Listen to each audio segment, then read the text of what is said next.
Brazil দল কবে ঘোষণা করা হচ্ছে এবং পরবর্তী 2 ম্যাচে নেইমার কি থাকবে? লা লিগার ম্যাচ শেষে রিয়াল ছাড়তেছে কার্লো আনচেলত্তি। অল্প কিছুদিনের মধ্যেই অফিসিয়ালি ঘোষণা আসতে চলেছে। ইতিমধ্যে কার্লো আনচেলত্তির সাথে ব্রাজিলের চুক্তি চূড়ান্ত হয়েছে বলে দাবি করেছে দ্য অ্যাটলেটিকো। সবকিছু চূড়ান্ত হলেও জুন মাসে ব্রাজিলের দাগ আউটে থাকবে না বলে জানা গিয়েছে।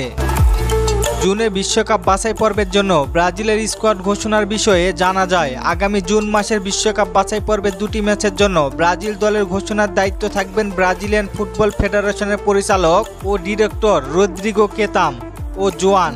ব্রাজিল জাতীয় দলের নতুন কোচ ঘোষণা হবে আগামী সপ্তাহের মধ্যে, এমনটাই জানিয়েছে রদ্রিগো কেতাম।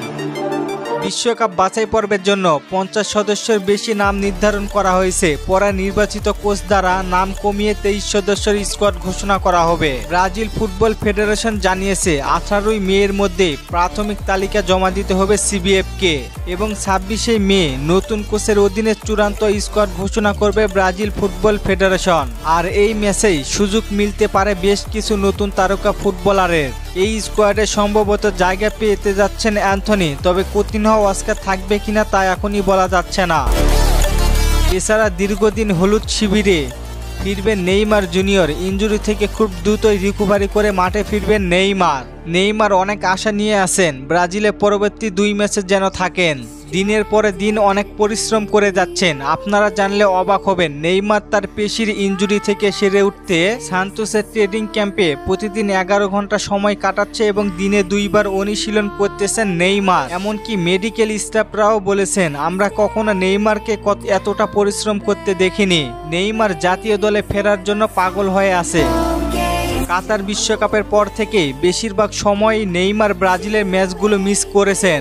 আমি আপনাদের কমিউনিটি পোস্টে জানিয়ে দিয়েছিলাম, রোনাল্ডো রদ্রিগেজ যে কোনো মুহূর্তে ব্রাজিলের ফুটবল ফেডারেশনের সভাপতির পদ হারাতে পারেন। তাকে নিয়ে অনেক সমস্যায় পড়েছে সিবিএফ এবং কার্লো আনচেলত্তিকে নিয়োগ দিতে সমস্যাও হতে পারে। একের পরে এক এমন নিউজ দেখে মোটেও ভালো লাগে না। এখন শুধু সময়ের অপেক্ষা কি হতে চলেছে ব্রাজিল দলে।